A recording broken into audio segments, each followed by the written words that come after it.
Hello दोस्तों, कैसे हो। दोस्तों, हम पढ़ रहे हैं 11th क्लास की केमिस्ट्री का चैप्टर नंबर 2। चैप्टर का नाम है स्ट्रक्चर ऑफ एटम, परमाणु की संरचना। दोस्तों, आज आपका केमिस्ट्री का टेस्ट हुआ है। मैं उम्मीद करता हूँ उसमें आपकी परफॉर्मेंस बेहतर रही है। ठीक है, आपको जल्दी ही आपके टेस्ट की परफॉर्मेंस के आधार पर जितने आपके मार्क्स आए हैं वो मार्क्स आपको सेंड कर दिए जाएंगे। हाँ, पिछली वीडियो में दोस्तों हम विद्युत चुंबकीय विकिरण के बारे में पढ़ रहे थे। मैंने आपसे कहा था जब किसी आवेशित कण को त्वरित करते हैं, एक बार सुन लो ढंग से। मैंने कहा था जब किसी आवेशित कण को त्वरित करते हैं तो विद्युत चुंबकीय विकिरण उत्पन्न होती हैं। विद्युत चुंबकीय विकिरण में विद्युत क्षेत्र होता है और चुंबकीय क्षेत्र होता है, दो क्षेत्र होते हैं। ये दोनों क्षेत्र तरंग के रूप में गति करते हैं, एक दूसरे के लंबवत होते हैं और ये दोनों क्षेत्र तरंग संचरण की दिशा के भी लंबवत होते हैं। विद्युत चुंबकीय विकिरण जो होती है, इसकी यह तरंग प्रकृति मैक्सवेल ने समझाई थी और बताया था मैंने आपको कि जो विद्युत चुंबकीय विकिरण होती हैं इनका वेग 3 × 10⁸ मीटर प्रति सेकंड होता है। एक मैंने तरंगदैर्घ्य के बारे में बताया था, दो सुरंगों या दो गर्तों के मध्य की दूरी तरंगदैर्घ्य कहलाती है, जिसका मात्रक मीटर होता है। एक आवृत्ति के बारे में भी बताया था मैंने आपको लास्ट क्लास में, किसी बिंदु से 1 सेकंड में गुजरने वाले तरंगदैर्घ्यों की संख्या आवृत्ति कहलाती है, जिसका मात्रक हर्ट्ज या सेकंड इनवर्स होता है। क्लियर। अच्छा, मैंने विद्युत चुंबकीय विकिरण का वेग बताया था, वेग c वो कितना होता है, न्यू लैम्बडा, अर्थात आवृत्ति और तरंगदैर्घ्य का गुणनफल होता है। लास्ट में तरंग संख्या के बारे में बताया था, न्यू बार तरंग संख्या होती है 1/λ। ये बातें मैं आपको बता चुका था विद्युत चुंबकीय विकिरण के बारे में। अब मैं दोस्तों आपको आगे विद्युत चुंबकीय विकिरणों के प्रकार बताता हूँ। विद्युत चुंबकीय विकिरणों के प्रकार।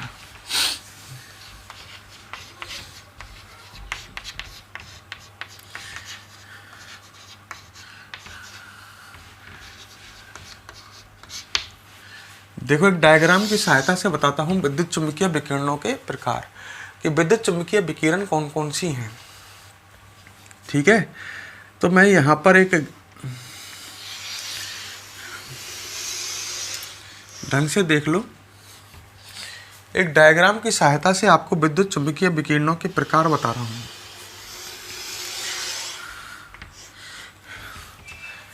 ठीक है, सबसे पहले गामा किरण। गामा किरण ये विद्युत चुंबकीय विकिरण है। फिर उसके बाद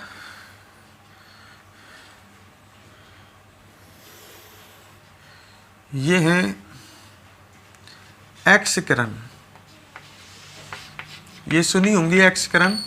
ये एक्स किरण एक्सरे करने के काम आती हैं। तो गामा किरण, एक्स किरण आपको क्रम से याद रखनी है। उसके बाद परावैंगनी किरण, यूवी रेज।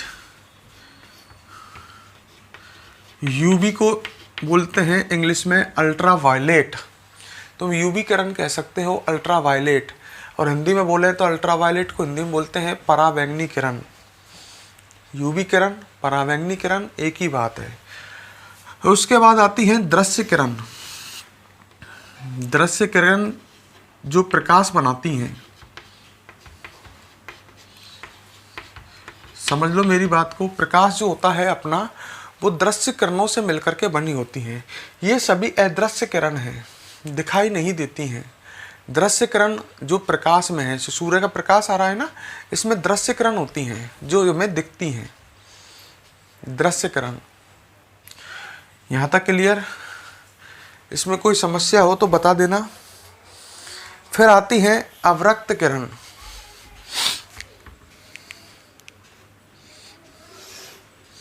अवरक्त किरण, इनको इंफ्रारेज भी कहते हैं इंग्लिश में, इंफ्रारेज,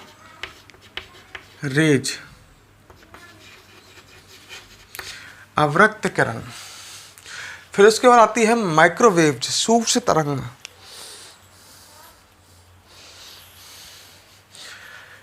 उसके बाद आती है सूक्ष्म तरंग,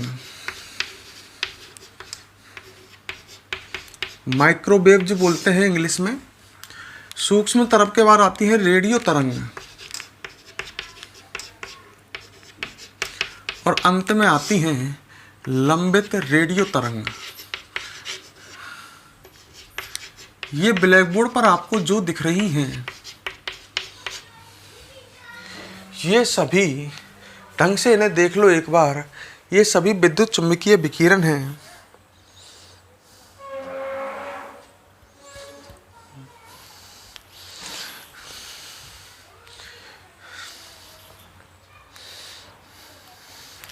ठीक है, ये याद हो जाए आपको।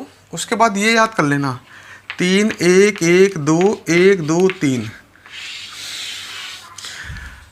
उन्हें इसे बाद में याद करना, पहले इन्हें याद कर लो क्रम से। ये सभी क्या है? विद्युत चुम्बकीय विकिरण है।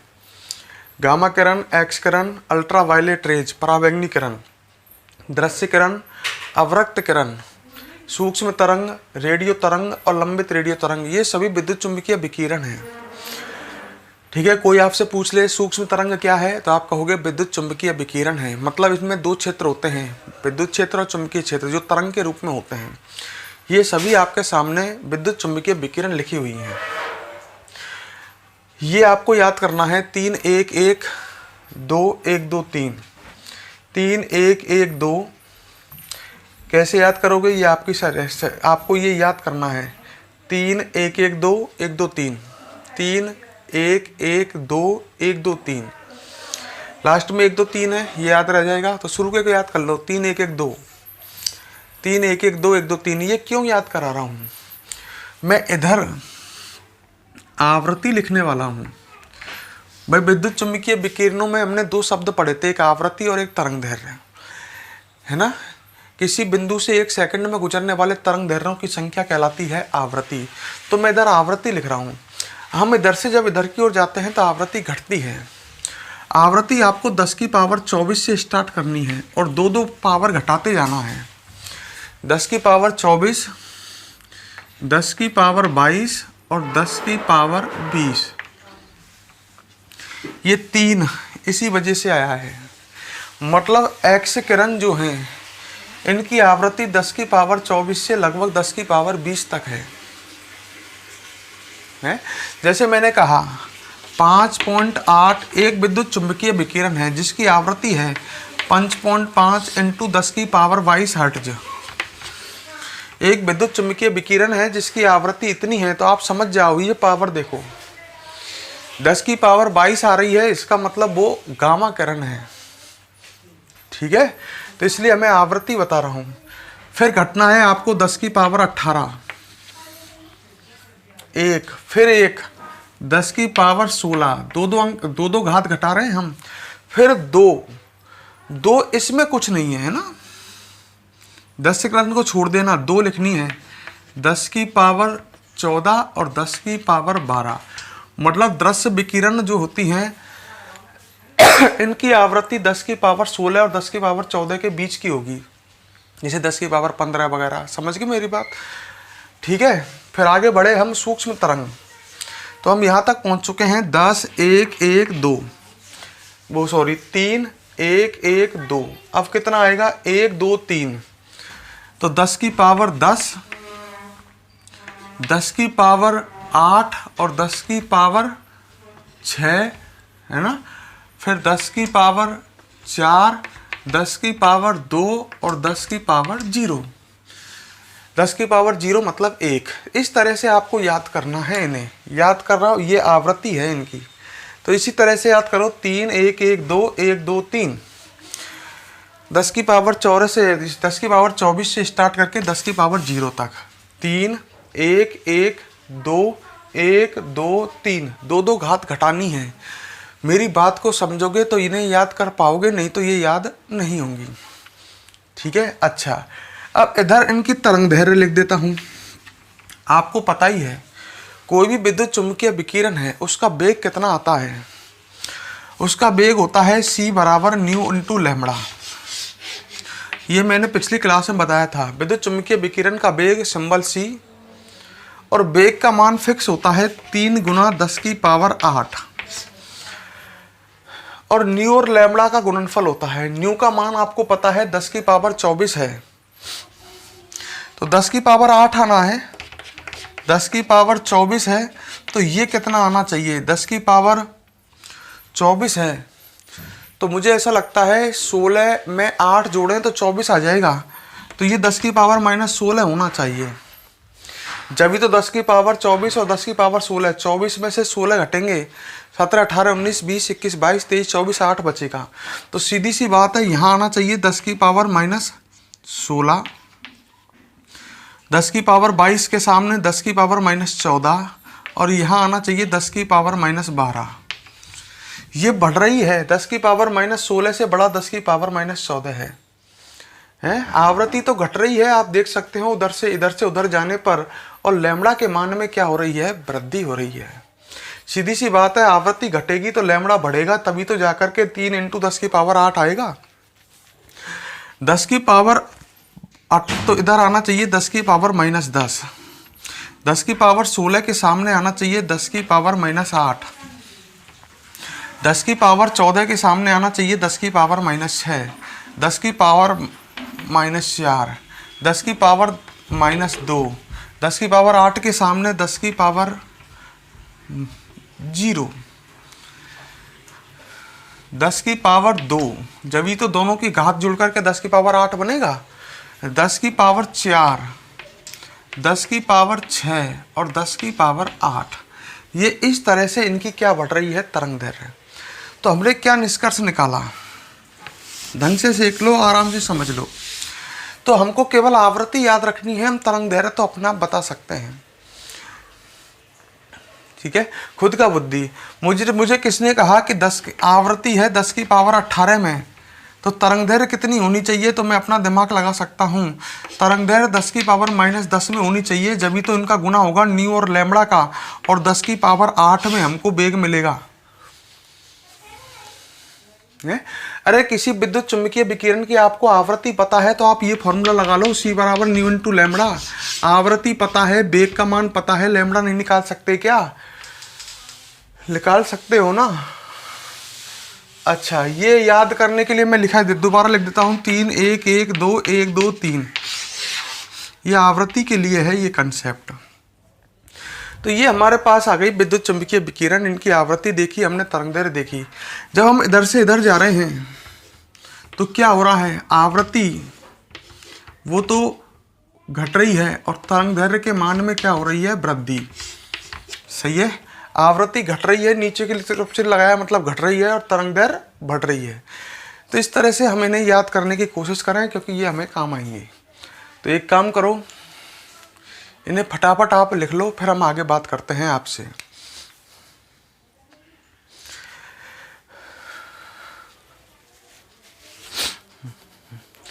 जल्दी करो।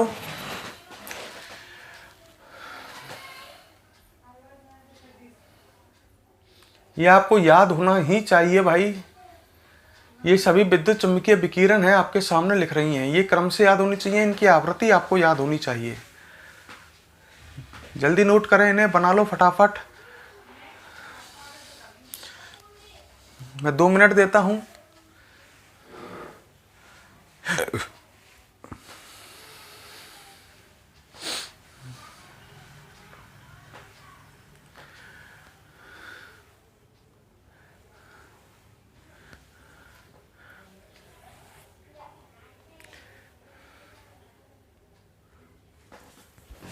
ठीक है, इसमें एक बात और बताता हूं आपको।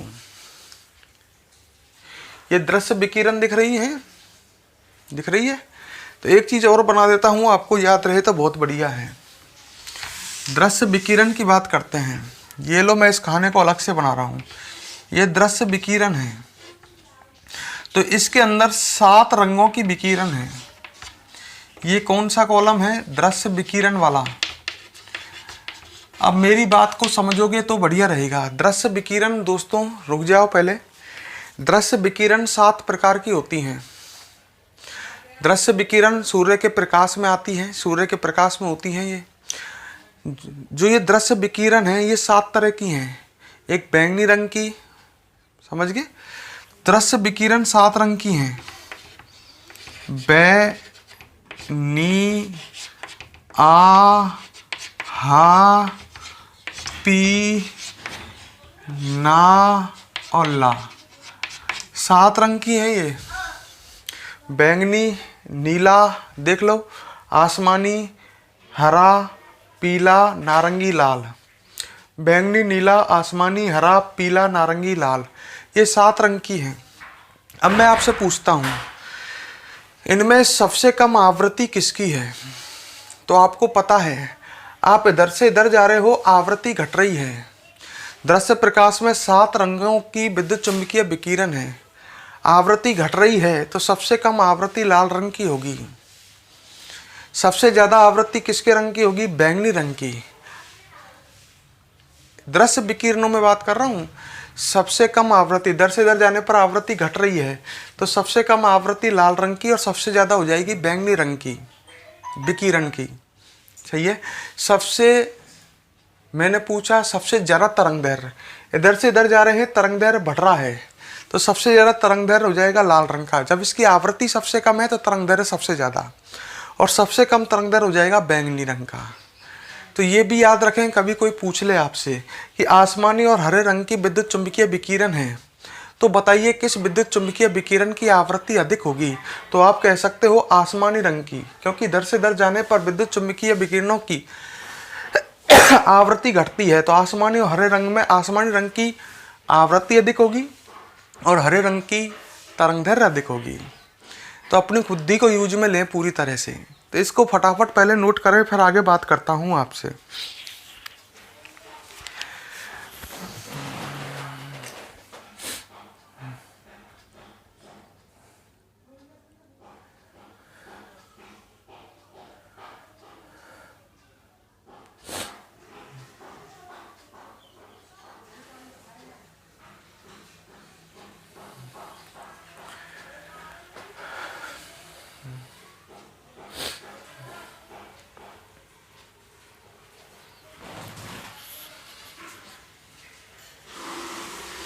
जल्दी नोट करें, फटाफट, टाइम कम से कम लगाएं और मुझे मैसेज करें जिससे पता चल जाए कि आपने नोट किया या नहीं।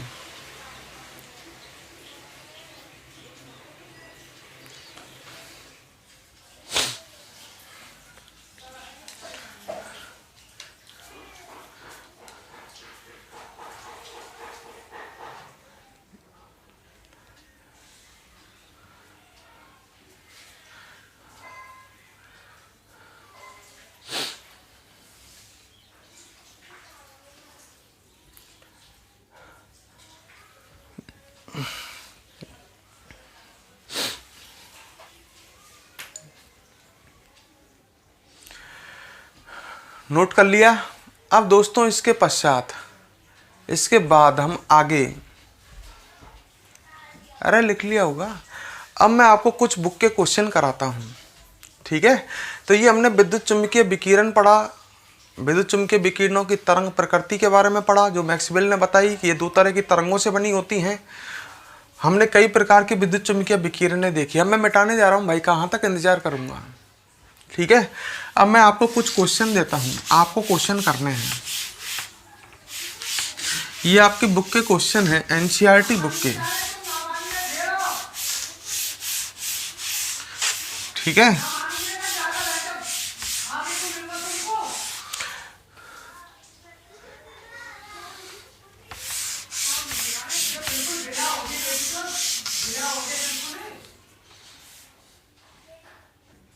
हाँ, तो अब रेडी हो जाओ, मैं आपको बुक के कुछ क्वेश्चन कराता हूँ, है ना?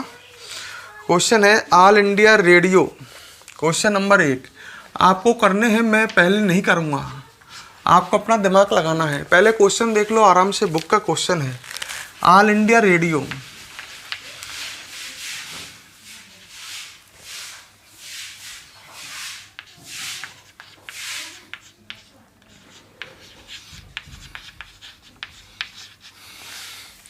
ये एक चैनल है, दिल्ली से प्रकाशित होता है। तुमने देखा होगा दिल्ली से, तुमने सुना होगा ऑल इंडिया रेडियो के नाम से।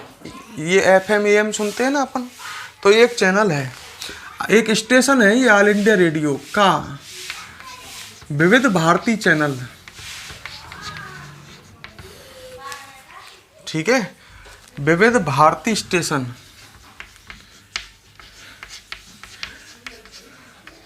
इतना इस पे आपको दिमाग नहीं लगाना है अभी। ऑल इंडिया रेडियो का कोई विविध भारती स्टेशन है, वो 1.368 किलो हर्ट्ज, ढंग से सुन लेना। किलो होता है 10 की पावर 3, शुरू में बताया था कि आवृत्ति पर, ये आवृत्ति दे रखी है, आवृत्ति मतलब म्यू दे रखा है पर। ठीक है, तो ये विविध भारती स्टेशन 1.368 हर्ट्ज की आवृत्ति पर प्रसारण करता है। किसका प्रसारण करता है? विद्युत चुम्बकीय विकिरणों का। मतलब ये कहना चाहता है कि जो ये विविध भारती स्टेशन है, इतनी आवृत्ति की 1.368 इंटू 10 की पावर 3, मतलब 1.368 किलो हर्ट्ज आवृत्ति की विद्युत चुम्बकीय विकिरण प्रसारित करता है। तो ये विकिरणों की क्या दे रखी है? आवृत्ति। आगे क्या कह रहा है? उत्सर्जित विद्युत चुम्बकीय विकिरणों की, उत्सर्जित विद्युत चुम्बकीय विकिरणों की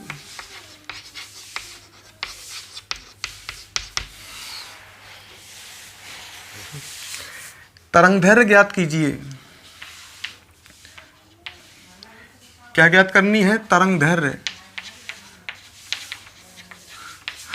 मतलब लैम्बडा ज्ञात कीजिए। तरंगदैर्घ्य ज्ञात कीजिए। आगे क्वेश्चन ये भी कह रहा है, यह विद्युत चुम्बकीय विकिरण किस क्षेत्र से संबंधित है? ये विकिरण, शॉर्ट में लिख देता हूं, किस क्षेत्र से संबंधित हैं? मतलब ये कहना चाहता है कि आप ये बताइए कि ये विद्युत चुम्बकीय विकिरण किस प्रकार की हैं, गामा किरण है, एक्स किरण है, ये किस प्रकार की हैं। समझ गए मेरी बात? तो आपको क्वेश्चन स्टार्ट करना है। अब मैं आपको 2 मिनट देता हूँ, फटाफट करो और मुझे आंसर बताओ।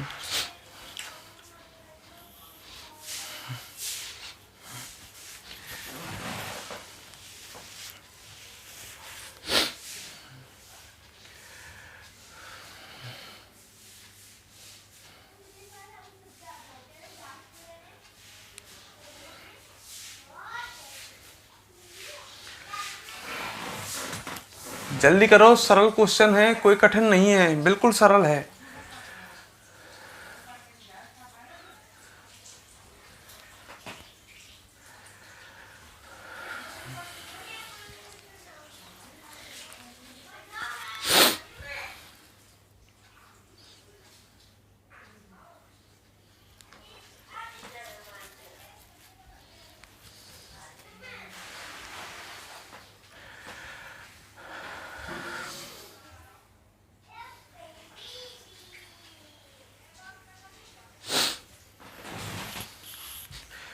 कर लिया?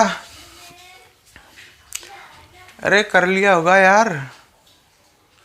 चलो मैं करता हूं। मुझे आवृत्ति दे रखी है म्यू, बराबर दे रखी है 1.368 किलो हर्ट्ज। किलो हर्ट्ज को मैं, किलो होता है 10 की पावर 3, ये पहले बताया था।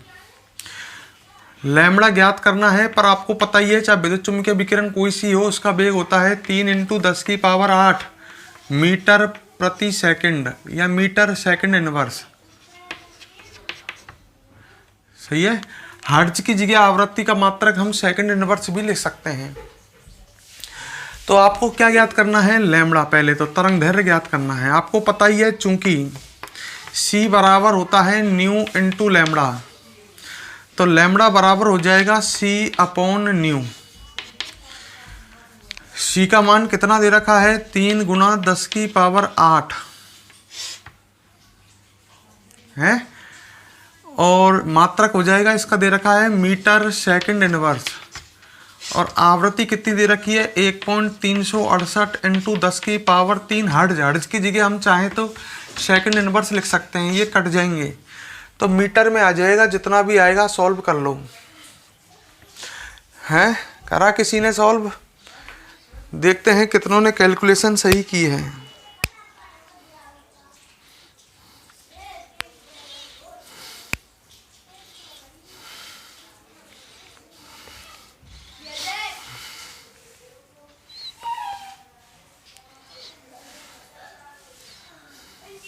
तो कितना आया? कई लड़कों ने सॉल्व किया तो ये आया होगा मेरे हिसाब से 219.3, या इसको ऐसे लिख सकते हैं, ये पॉइंट को यहाँ सरकाते हैं तो 2.193 इंटू 10 की पावर 2, ये आया होगा मीटर। सॉल्व किया होगा तो ये आ गया होगा भाई। इसको यहाँ सरका रहे हैं 2 अंक, तो 10 की पावर 2 भी तो आ जाएगा। अच्छा, 10 की पावर 2 किस में है आपको पता ही है, ऐसे लिखो। ये वैज्ञानिक निरूपण में है, वैज्ञानिक संकेतन में, शुरू में बताया था पिछले चैप्टर में। लड़का यही देखने लग जाता है, अरे नहीं पहले वैज्ञानिक संकेतन में लिखा करो फिर देखो। अब 10 की पावर 2 चेक करो कहाँ पर है। जब आपने चेक किया होगा तो 10 की पावर 2 आपको लंबित रेडियो तरंगों में मिला होगा। मिल गया क्या? तो आप लिख सकते हैं 10 की पावर 2 जब लंबित रेडियो तरंगों में है तो आप यहाँ पर लिख सकते हैं कि ये विद्युत चुंबकीय विकिरण लंबित रेडियो तरंग है। उसने ये विकिरण किस क्षेत्र से संबंधित है ये भी पूछा है, तो आप लिख सकते हैं ये विकिरण लंबित रेडियो तरंग है।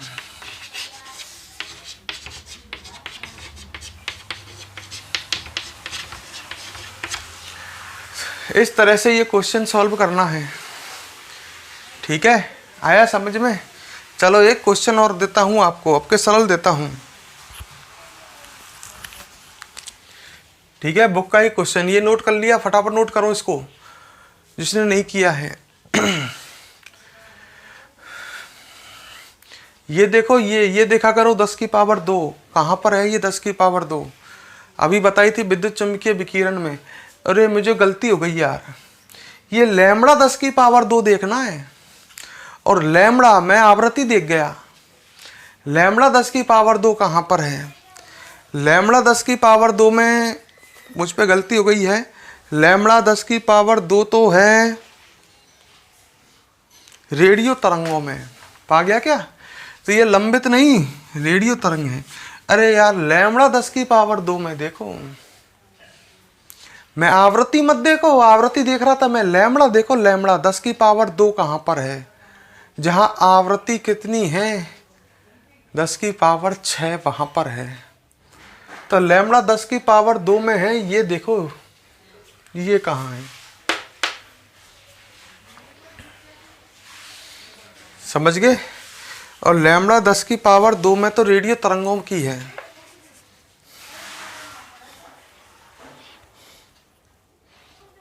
क्लियर? तो आपने सॉल्व किया और आपको मिल गया होगा। ठीक है, तो ये रेडियो तरंग आएगा इसका, लंबित रेडियो तरंग नहीं, रेडियो तरंग। क्लियर? तो अब आपके समझ में आ गया होगा। तो बुक में 1-2 क्वेश्चन और हैं, आप खुद कर सकते हो। आपके पास बुक है, आप आराम से उन्हें कर सकते हो, क्योंकि बहुत ही सरल हैं ये। ठीक है, वीडियो पसंद आई हो तो वीडियो को बेटा लाइक ज़रूर कर दिया करो यार। कई स्टूडेंट लाइक ही नहीं करते हैं लिखने में और अपनी मस्ती में मस्त रहते हैं। समझ में आ गया? बुक में 2 क्वेश्चन और हैं, बुक खोलना और उन 2 क्वेश्चनों को सॉल्व करना। बुक के अंदर जहाँ ये टॉपिक चल रहा है उसके पास आपको पा जाएंगे। जब ये क्वेश्चन पा जाएगा तो इसके बाद 2 क्वेश्चन और हैं, वो आप कर लेना। ठीक है दोस्तों, अब हम आपसे नेक्स्ट क्लास में मिलेंगे।